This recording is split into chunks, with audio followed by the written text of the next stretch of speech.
Un des sujets qui revient le plus souvent dans l'actualité ces derniers temps, et pour longtemps hélas, c'est l'islam. Il y a deux manières de considérer cette question centrale. L'une avec le prisme de la croyance dans le libre arbitre, l'autre avec les faits. Les croyants du libre arbitre sont persuadés que les musulmans sont responsables d'être musulmans. Or, 99,99% des musulmans ont des parents musulmans. Il s'agit donc d'un atavisme et non d'un choix. Les croyants du libre arbitre croient que les femmes musulmanes portent le voile ou la burqa selon leur choix.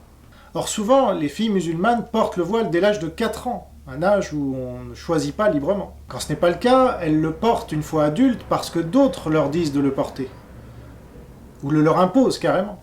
Il s'agit donc soit de l'effet du conformisme, soit de l'effet de l'obéissance, qui sont deux parties intrinsèques à la nature humaine.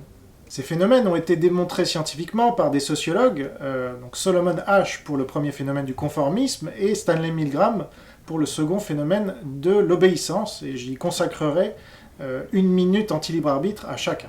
Si vous quittez l'islam, les musulmans sont légitimés à vous tuer. Donc votre instinct de survie vous oblige à rester musulman. Quels que soient les aspects de l'islam, on voit bien que les musulmans n'ont pas choisi d'être musulmans, ni de faire comme les musulmans.